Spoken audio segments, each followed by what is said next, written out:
Ciikaro cia mbunge ya kĩbũrũri mĩaraho ya wakerĩ ithirĩte hinahi thutha wa ambunge gũkanĩrĩra na njĩra nene igũrũ rĩa ndereti ya watho wa kĩgĩna ya mwaka ũyũ kũrũmĩrĩra riboti ya kamĩtĩ ya kĩgĩna ĩrĩa ĩtemanĩtio nĩ mũmbunge wa Molo Kimani Kuria ũrĩa nĩwe mũikarĩri gĩtĩ wa kamĩtĩ ĩyo. The finance bill as it is was actually published in the order paper slightly before the session, and clearly, Honorable Speaker, this was an ambush to members of Parliament.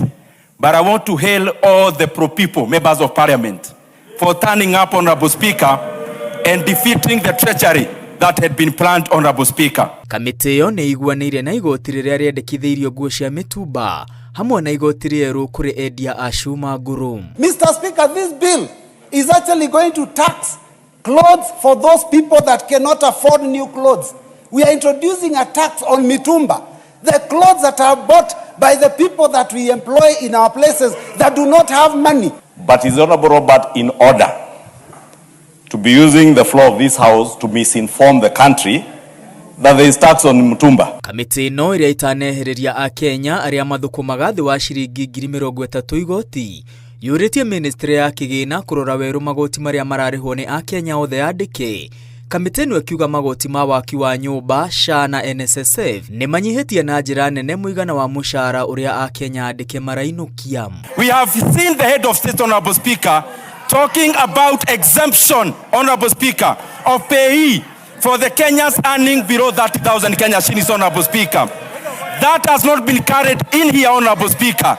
This kind of roadside creations, Honorable Speaker, are the ones we need to bring an end to, Honorable Speaker. But more importantly, Honorable Speaker, Kenyans earning below 30,000 shillings deserve a reprieve, Honorable Speaker.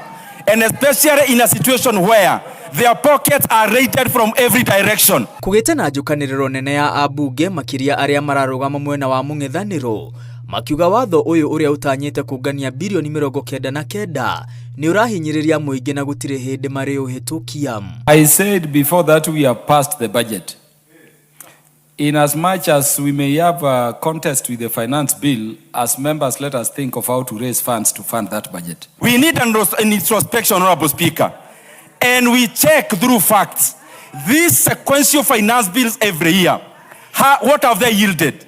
Other than instability when it comes to policies in terms of the investments and decision-making, Honorable Speaker, of business people and economic actors. Ikireka-inĩ o rĩu mũmbunge wa Ciikaro Ndĩndĩ Nyoro nĩ atetetie kamĩtĩ ĩno ya kĩgĩna nĩ kwaga gũthingata mendekithia marĩa mangĩraikũrũkĩirie a Kenya thogora wa maguta, mendekithia marĩa matanathingatwo riboti-inĩ ya kamĩtĩ ĩno. It is very disappointing that I gave proposals that would lower fuel prices, notably being lowering VAT on fuel products for a period of 6 months and excise duty, but Honorable Speaker, the committee has decided to give the proposal a wide berth.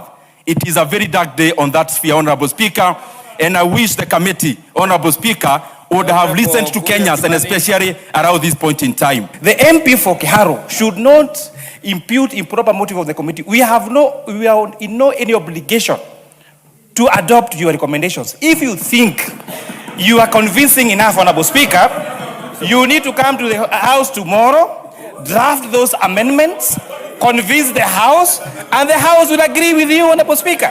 Mũikarĩri gĩtĩ wa kamĩtĩ ĩyo oigĩte marathiũrũrũkire kaunti-inĩ 13 kũngania mawoni ma mũingĩ na kwamũkĩra mawoni 100,000 kuma kũrĩ a Kenya matiganĩte. Ndereti ĩno ya watho wa kĩgĩna ĩgathiĩ na mbere gũcirĩrwo mũthĩ wa gatatũ na kana na thutha ũcio gũikĩrio kura nĩ ambunge. You've taken your seat at the right time. Ngiribotera Inooro TV rĩtwa rĩakwa nĩ Mwangi wa Maina. To do the right thing again.